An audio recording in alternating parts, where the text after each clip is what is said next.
Hello students, biology के जो MCQ अपन discuss कर रहे थे उसी क्रम में आज अपन डिस्कस करेंगे मानव उत्सर्जन तंत्र के MCQ, human excretory system. Human excretory system, इसके क्वेश्चन डिस्कस करेंगे।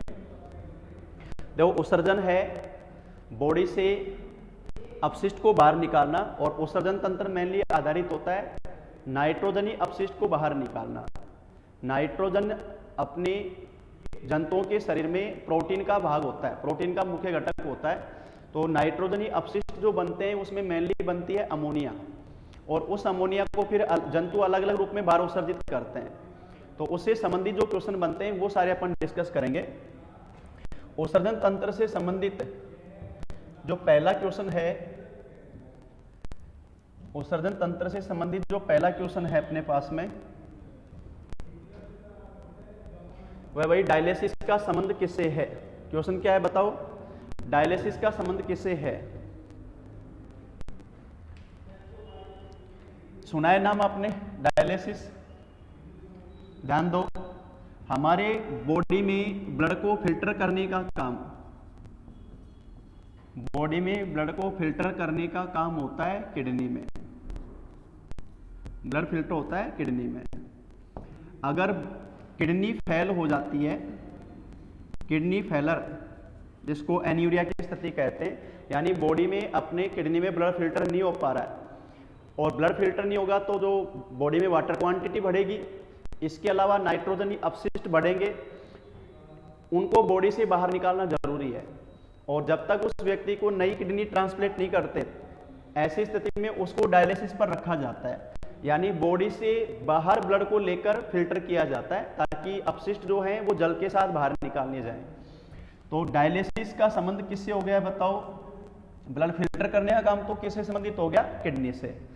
तो डायलिसिस किडनी फेल होने की स्थिति में किया जाता है, ब्लड को फिल्टर करना बॉडी से बाहर लेकर। पहला क्वेश्चन।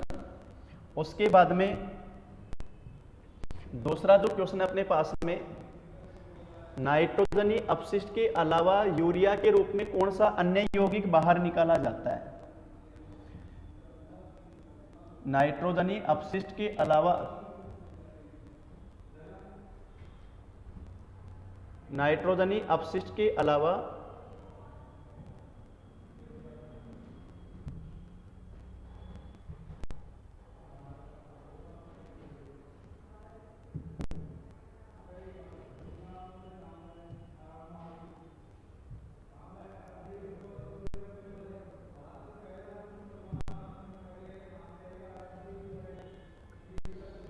नाइट्रोजनी अपशिष्ट के अलावा यूरिया के रूप में कौन सा अन्य यौगिक बाहर निकाला जाता है? क्वेश्चन ये है अपने पास में। देखो, यूरिया जो बनता है अपने लीवर के अंदर बनता है, और यूरिया का निर्माण होता है अमोनिया और CO2 की क्रिया से। इन दोनों के मिलने से यूरिया बनता है, जिसे बोला जाता है कार्बेमाइड यूरिया। ये काम होता है अपने लीवर में। कहां पर होता है बताओ? लीवर में। तो बताओ, यूरिया जो बना उसमें नाइट्रोजनी अपशिष्ट अमोनिया बाहर जा रही है, इसके अलावा क्या बाहर जा रहा है बताओ? CO2। CO2 भी तो अपने शरीर का अपशिष्ट ही है। मेनली अपन CO2 को श्वास क्रिया में फेफड़ों से उत्सर्जित करते हैं, तो फेफड़े भी अपने उत्सर्जन अंग है। तो CO2 अमोनिया के साथ में CO2 भी यूरिया के साथ में बाहर निकल रही है, तो यहां पर आंसर हो गया CO2। Number 3 question.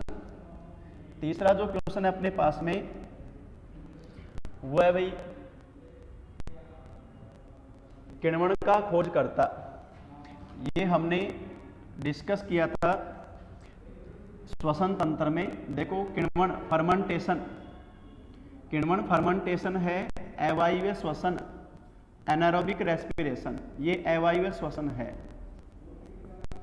और इसमें खाद्य पदार्थों का ऑक्सीजन की कमी या ऑक्सीजन की अनुपस्थिति में वो अपूर्ण ऑक्सीकरण होता है, और इसके द्वारा बहुत सारे मानव के उपयोगी उत्पाद बनाए जाते हैं, खासतौर से अम्ल और अल्कोहल का उत्पादन इनमें होता है। तो किण्वन का खोजकर्ता, अवायवीय श्वसन द्वारा किण्वन का खोजकर्ता था लुई पास्चर। बैक्टीरिया और कवक द्वारा किण्वन क्रिया होती है, जिससे बहुत सारे मनुष्य के उपयोगी उत्पाद बनाए जाते हैं। जैसे अपन बात करें अल्कोहल का उत्पादन, एंटीबायोटिक का उत्पादन, बेकरी प्रोडक्ट, डेयरी प्रोडक्ट, ये सब किण्वन से बनते हैं। तो किण्वन किसने बताया था? लुई पास्चर ने। किण्वन से एंटीबायोटिक अपन ने पहले भी डिस्कस किया था। प्रथम एंटीबायोटिक अलेक्जेंडर फ्लेमिंग ने बनाई थी, जिसका नाम पेनिसिलिन था। उसके बाद में अगला जो क्वेश्चन है, क्वेश्चन नंबर 4, वो है भाई उत्सर्जन तंत्र की संरचनात्मक और क्रियात्मक इकाई। उत्सर्जन तंत्र जिसमें मुख्य अंग हो गए वृक्क या किडनी, और हमारी किडनी में सूक्ष्म कोशिकाएं पाई जाती हैं जिनको नाम देते हैं वृक्काणु, इंग्लिश में बोला जाता है नेफ्रॉन। एक किडनी में नेफ्रॉन की संख्या होती है 1.25 मिलियन। 1.25 मिलियन एक वृक्क में एक किडनी में नेफ्रॉन की संख्या, यानी हमारी किडनी में ब्लड पहुंचने के बाद में इतनी जगह जाकर फिल्टर होता है, 1.25 मिलियन जगह जाकर फिल्टर होता है।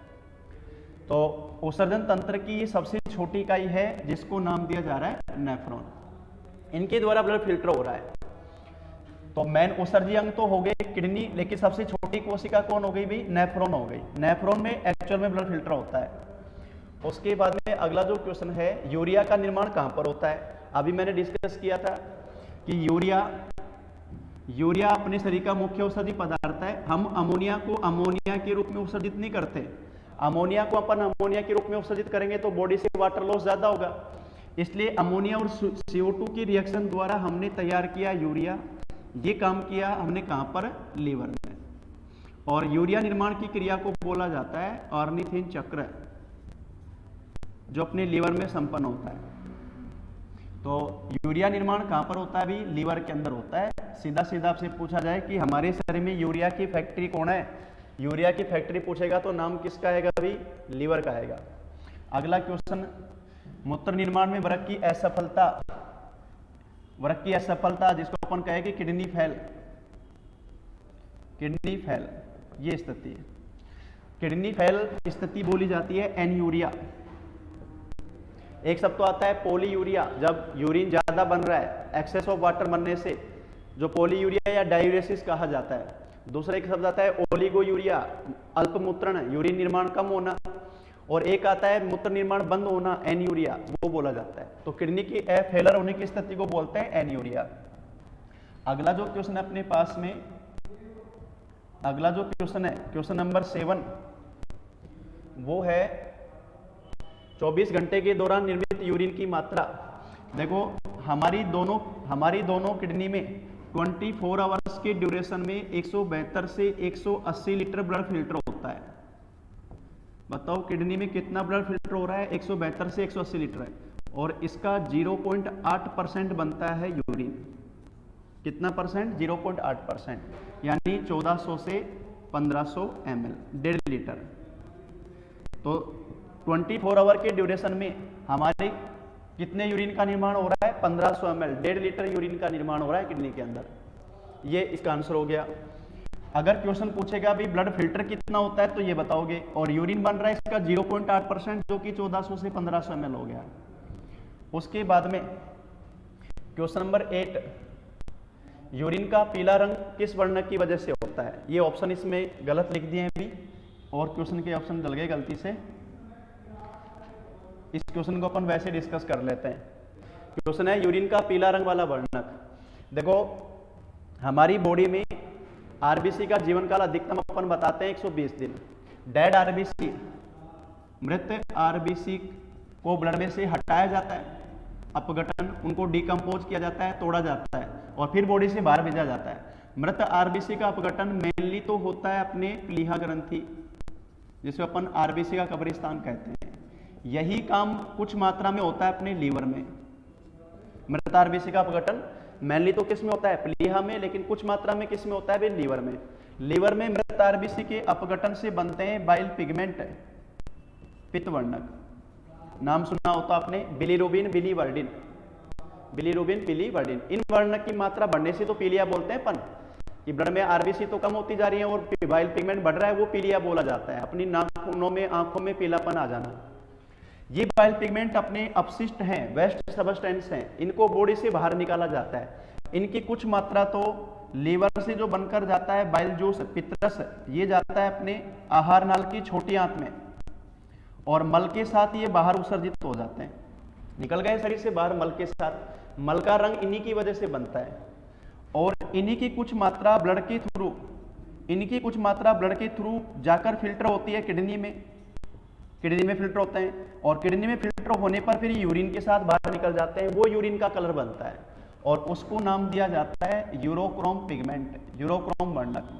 बहुत बार क्वेश्चन पूछा जाता है जीएस में। तो यूरिन का जो पीला रंग है वो कौन से वर्णक की वजह से है भी? यूरोक्रोम पिगमेंट की वजह से होता है। क्वेश्चन नंबर 9, क्वेश्चन नंबर जो 9 है वो है अपने पास में, वृक्क ने केवल रक्त से अपशिष्ट पदार्थ बाहर निकालते हैं, साथ ही ये किसके नियमन में महत्वपूर्ण भूमिका भी निभाते हैं। यानी किडनी अपनी जो है वो नाइट्रोजन अपशिष्ट को तो ब्लड से बाहर निकाल ही रहे हैं, इसके अलावा और दूसरा काम कौन से कर रहे हैं?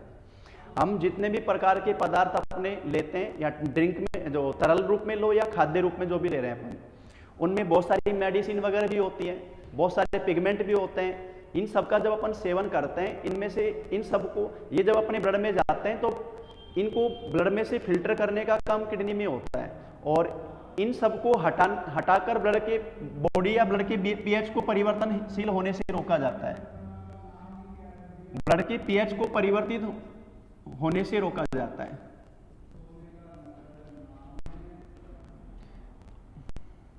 तो ब्लड का जो पीएच है ना, पीएच कंट्रोल करना,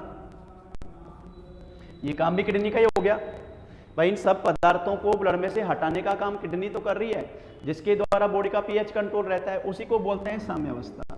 तो शरीर की साम्यावस्था बनाना या पीएच कंट्रोल करने का काम किडनी के द्वारा हो रहा है। ये काम वृक्क केवल नाइट्रोजन अपशिष्ट तो निकाल रहा है, इसके लिए बॉडी का पीएच कंट्रोल कर रहा है। दूसरा ऑप्शन इसमें जो लिखा हुआ शरीर का तापमान, ये कंट्रोल करना अपने हाइपोथैलेमस ग्रंथि बनी या पसीना निर्माण पसीना ग्रंथि बनाती है। जो रक्त नियमन, संगठन, भोजन व द्रव्य अंतःग्रहण, ये सारा का सारा काम अपने हो गया किससे भाई?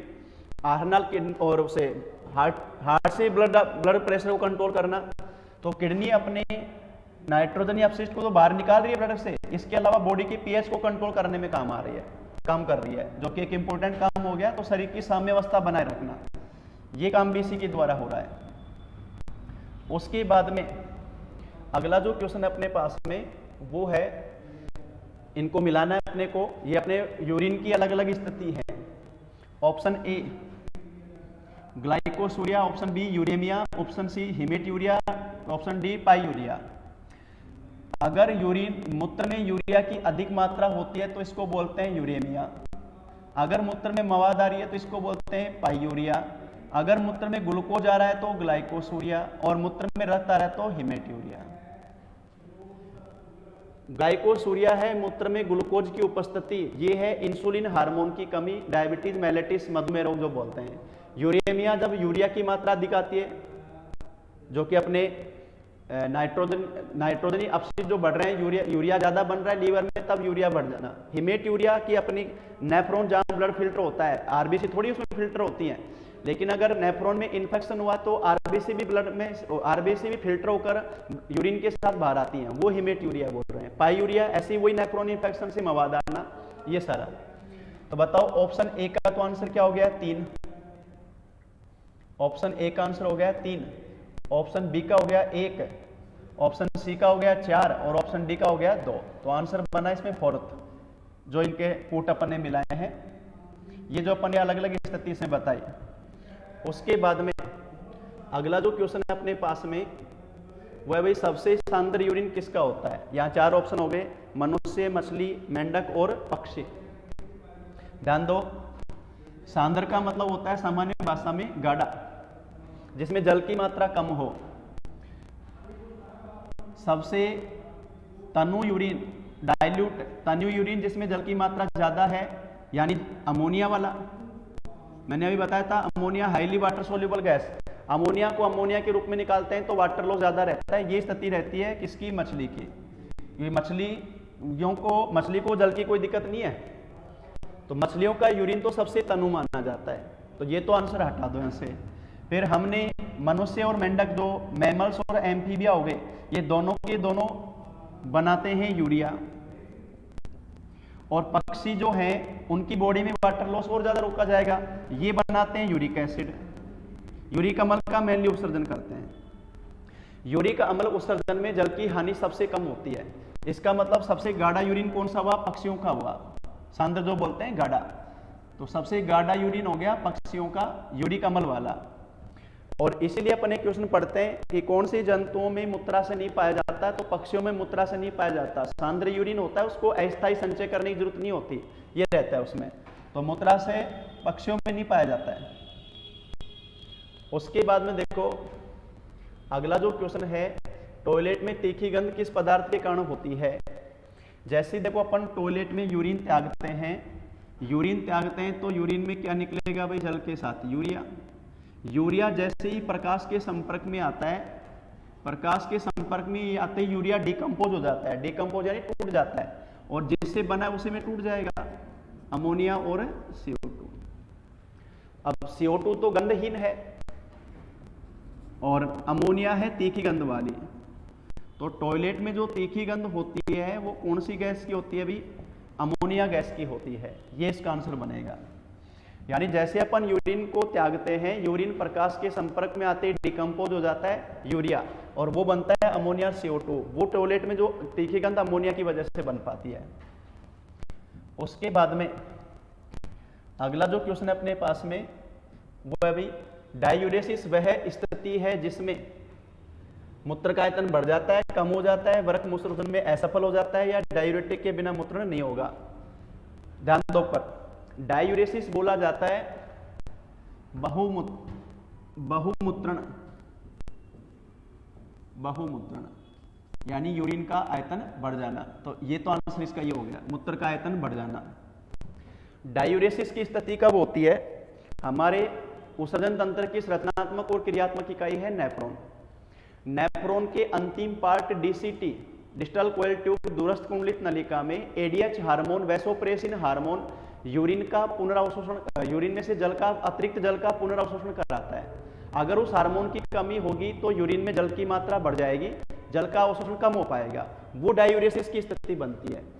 तो डायूरेसिस वो है जब मूत्र का आयतन बढ़ जाता है। ये स्थिति कब बनती है? जब ADH हार्मोन कम है, तो यूरिन में जल की मात्रा बढ़ जाती है, तब ये स्थिति आती है। उसके बाद में देखो अगला जो पॉइंट अपने पास में क्वेश्चन, सहायक उत्सर्जी अंग हैं। मेन उत्सर्जी अंग तो बोलते हैं अपने किडनी, मुख्य उत्सर्जी अंग क्या है भाई? किडनी, ये तो मुख्य उत्सर्जी अंग है। अब बोला जा रहा है सहायक उत्सर्जी अंग। सहायक उत्सर्जी अंग यानी इसके अलावा कौन से अंग हैं जो अपनी बॉडी में उत्सर्जन में सहायक होते हैं? देखो इसमें आंसर ये भी हो गया, ये भी हो गया और ये भी, तो इसका आंसर बनेगा D, उपरोक्त सभी। फेफड़ों से हम CO2 का, साथ में जलवाष्प का उत्सर्जन करते हैं। त्वचा से हमारे जल और लवण उत्सर्जन हो रहा है। किडनी से अपने बाइल पिगमेंट बताया अपन ने, बाइल पिगमेंट जो बनते हैं वो भी तो अपशिष्ट ही बनते हैं, उनको फिर ब्लड और यूरिन के साथ बाहर निकाला जाता है। तो ये सारे के सारे सहायक उत्सर्जी अंग हैं, तो आंसर बनेगा इसमें D। तो मुख्य उत्सर्जी अंग पूछेगा तो किडनी, सहायक उत्सर्जी अंग पूछेगा तो इसके अलावा और कौन कौन उत्सर्जन में सहायक हो रहे हैं, ये सब इसमें आंसर आएंगे। अगला जो क्वेश्चन है अपने पास में वो है भाई नर में प्रोस्टेट ग्रंथि के बढ़ जाने से मूत्राशय पर सूजन आ जाती है, जिसे क्या कहा जाता है? देखो नर में जो प्रोस्टेट ग्रंथि होती है ना, वो उसके द्वारा जो स्राव बनता है, ये स्राव हमारे सीमन, नर के सीमन का पार्ट बनता है। तो प्रोस्टेट नर जनन तंत्र में सहायक ग्रंथि होती है, जो अपन जनन तंत्र के उसमें डिस्कस करेंगे। प्रोस्टेट ग्रंथि स्थित होती है मूत्राशय के पास, यूरिन ब्लैडर के पास।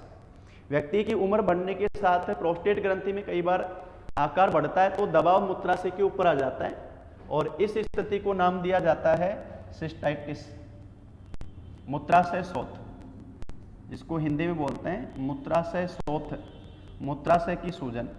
तो ये स्थिति नर में बनती है। पुरुष में प्रोस्टेट ग्लैंड जो पाई जाती है जनन ग्रंथि से संबंधित है, जनन से इसका आकार बढ़ने से दबाव उत्पन्न होता है मूत्राशय पर, क्योंकि वो उसी के पास स्थित होती है। मूत्राशय में जो सूजन बन जाती है उसको बोलते हैं सिस्टाइटिस। नेफ्राइटिस है अपने वृक्कशोथ, वृक्काणुशोथ जो बोलते हैं, यानी जब अपने किडनी में नेफ्रॉन के अंदर इंफेक्शन हुआ। गठिया है, गाउट जो बोलते हैं गठिया, ये है यूरिक अम्ल का जमाव, जोड़ों में यूरिक अम्ल का जमाव, अपने जॉइंट्स में यूरिक अम्ल का जमाव। और नोक्टूरिया जो लिखा हुआ है ना, वो है रात्रि में यूरिन त्यागने के लिए बार बार जागना, रात्रि में यूरिन त्यागने के लिए बार बार जागना, ये स्थिति है नोक्टूरिया की। तो यहां जो आंसर है वो क्या है, सिस्टाइटिस है, जिसको मूत्राशय शोथ बोलते हैं। प्रोस्टेट ग्रंथि का आकार बढ़ने से मूत्राशय पे दबाव उत्पन्न होता है, उससे उसमें सूजन हो जाती है। उसके बाद में अगला जो क्वेश्चन है अपने पास में वो है भाई, वृक्क के चारों ओर उपस्थित झिल्ली। हमारे सभी बॉडी ऑर्गन के चारों ओर आवरण पाए जाते हैं, जिनको उपकला बोलते हैं, एपिथेलियम बोलते हैं। यहाँ जो प्लूरल है, ये झिल्ली तो होती है फेफड़ों के चारों ओर, इसे बोलते हैं फुफ्फुस आवरण। पेरिकार्डियम है हृदय के चारों ओर, इसे बोलते हैं हृदयावरण। पेरिटोनियम है किडनी के चारों ओर, इसको बोलते हैं वृक्क आवरण। ये इसका आंसर बनेगा। और ड्यूरामेटर अपने मस्तिष्क की बाहरी झिल्ली होती है। मस्तिष्क झिल्लियों को बोलते हैं मेनिनजाइन, जो कि 3 होती है। सबसे बाहरी झिल्ली ड्यूरामेटर होती है, दृढ़ तानिका जिसको बोलते हैं। तो यहाँ आंसर बन गया पेरिटोनियम, जो अपने वृक्क के चारों ओर, किडनी के चारों ओर पाई जाने वाली झिल्ली है। उसके बाद में अगला जो क्वेश्चन है अपने पास में, नेफ्रॉन की डीसीटी में पानी का अवशोषण किस हार्मोन के नियंत्रण में होता है। ये पॉइंट अभी अपन डिस्कस कर रहे थे। हमारे नेफ्रॉन के 4 पार्ट होते हैं। नेफ्रॉन के 4 पार्ट होते हैं। पहला पार्ट होता है बोमेन कैप्सूल, जहां पर एक्चुअल में ब्लड फिल्टर होता है। उसके बाद में जाता है वो पीसीटी में, समीपस्थ कुंडलित नलिका में, जहां मुख्य अवशोषण होता है। क्योंकि जब ब्लड फिल्टर होता है तो बहुत सारे लाभदायक पदार्थ उसमें आ जाते हैं, यहां पर मैन अवशोषण क्रिया चलती है। तीसरा पार्ट होता है हेनले लूप, जहां पर अवशोषित पदार्थों को पुनः रुधिर में ट्रांसफर किया जाता है। और लास्ट पार्ट होता है डीसीटी, डस्टल कोयल ट्यूब, दूरस्थ कुंडलित नलिका, दूरस्थ कुंडलित नलिका। डीसीटी में अतिरिक्त जल का पुनर्अवशोषण होता है, यानी यूरिन में जल की मात्रा बाहर ज्यादा नहीं जाए, तो अतिरिक्त जल का पुनर्अवशोषण अंतिम पार्ट डीसीटी में जाकर होता है। और ये हार्मोन के नियंत्रण में होता है। उस हार्मोन को बोला जाता है ADH, anti diuretic hormone, anti diuretic hormone, यानी ऐसा हार्मोन जो डायूरेटिक की स्थिति को रोकेगा। डायूरेटिक हो गए जो यूरिन में जल की मात्रा बढ़ाते हैं। डायूरेटिक पदार्थ जैसे चाय, कॉफी, अल्कोहल, इनके सेवन से यूरिन में जल की मात्रा बढ़ती है, जल का निष्कासन ज्यादा होता है। जबकि ये हार्मोन यूरिन में जल की मात्रा को कम कर रहा है, इसलिए इसको एडीएच बोला जाता है। तो इसका आंसर बनेगा एडीएच, जो डीसीटी में काम करता है और डायूरेसिस होने से रोकता है। उसके बाद में अगला जो क्वेश्चन है अपना, क्वेश्चन नंबर 18, वह भाई रुधिर का फिल्ट्रेशन किस अंग में होता है। ये तो आप बता ही दोगे, अब सारे पॉइंट डिस्कस हो गए। फिल्ट्रेशन वो होता है भाई किडनी के अंदर, फिल्ट्रेशन। और फिल्ट्रेशन से मतलब है यूरिन, अपने ब्लड में से यूरिया, यूरिक एसिड जो अपशिष्ट है उनको बाहर निकालना। यहां पर होता है ब्लड को पंप करना। ब्लड को पंप करने का काम, प्रेशर बनाने का काम करता है हृदय, फिल्टर करने का काम किडनी। और प्योरिफिकेशन, शुद्धिकरण का काम होता है फेफड़ों में, जहां O2 को लिया जाता है, CO2 को छोड़ा जाता है। और लीवर के अंदर बहुत सारे अपशिष्ट का निर्माण, जो फिर ब्लड में छोड़े जाते हैं। और रुधिर में से सबसे ज्यादा पदार्थों का आदान प्रदान लीवर में होता है, यहीं से मेन ट्रांसपोर्टेशन चलता है। तो यहाँ आंसर हो गया किडनी की। फिल्ट्रेशन किस अंग में हो रहा है? अभी किडनी के अंदर हो रहा है, जबकि प्योरिफिकेशन हो रहा है फेफड़ों के अंदर। अगला क्वेश्चन, यहाँ वही कोड दिए गए जिनको मिलाना है। यहाँ पर दिए गए नाइट्रोजनी अपशिष्ट, एक तरफ दिए गए हैं नाइट्रोजनी अपशिष्ट, दूसरी तरफ ये दिया हुआ है कि कौन सा जंतु कौन सा नाइट्रोजनी अपशिष्ट निकालता है। ये दे रखे हैं नाइट्रोजनी अपशिष्ट, जिसमें पहला है अमोनिया, दूसरा यूरिया, तीसरा यूरिक अम्ल, चौथा लिखा हुआ है हाइपोजैंथिन। अमोनिया का उत्सर्जन करती है मछली। मछली अपने यूरिन में अमोनिया का त्याग करती है, क्योंकि अमोनिया को मैंने भी बताया था त्यागने के लिए वाटर क्वांटिटी ज़्यादा चाहिए, लेकिन मछलियों की इससे कोई प्रॉब्लम नहीं है। यूरिया का उत्सर्जन करते हैं स्तनधारी मैमल्स और मेंढक, और यूरिक अम्ल का उत्सर्जन करते हैं कौन भाई, पक्षी और सर्प रेप्टिलिया। और हाइपोजैंथीन ये है कबूतर का उत्सर्जित पदार्थ। तो यहाँ पर आंसर ये बन गए भी, हम ए का तो हो गया 3, बी का हो गया 1, बी का 2 सॉरी, और सी का 1 और डी का 4। ऑप्शन सी हो गया इसमें 3 2 1 4 जो मिला रहे हैं। अमोनिया का उत्सर्जन मछलियों द्वारा, यूरिया का उत्सर्जन स्तनधारी और मेंढक, यूरिक अम्ल का उत्सर्जन पक्षी और सर्प है, जिसमें सबसे शानदार यूरिन अपन ने ये बताया था। हाइपोजैंथीन किसका उत्सर्जित पदार्थ है, कबूतर का। और एलेंटोइक का उत्सर्जन करता है कुत्ता, कुत्ते द्वारा एलेंटोइक का उत्सर्जन उत्सर्जित पदार्थ में जो बोलते हैं। क्वेश्चन नंबर 20 जो कि अपना आज का लास्ट क्वेश्चन है, उपापचयी अपशिष्ट का यूरिया के रूप में निष्कासन क्या कहलाता है। नाइट्रोजनी जो उपापचयी अपशिष्ट हैं उनको हम अलग अलग रूप में बाहर निकाल रहे हैं, जैसे अमोनिया के रूप में बाहर निकाल रहे हैं, यूरिया के रूप में बाहर निकाल रहे हैं, या यूरिक अम्ल के रूप में बाहर निकाल रहे हैं, या फिर एमिनो अम्ल सीधे उस रूप में निकाल रहे हैं। अगर कोई जंतु अमोनिया का उत्सर्जन कर रहा है, अमोनिया के रूप में निकाल रहा है, तो अमोनियोटेलिज्म कहलाएगा। अमोनियोटेलिज्म, थोड़ा सा मिस्टेक लिख दिया यहाँ पर, यूरिया के रूप में तो यूरियोटेलिज्म, यूरिक अम्ल के रूप में तो यूरिकोटेलिज्म, और एमिनो अम्ल के रूप में तो एमिनोटेलिज्म। यहाँ पूछा है यूरिया के रूप में, तो बताओ यूरिया के रूप में उत्सर्जन कर रहा है तो यूरियोटेलिज्म।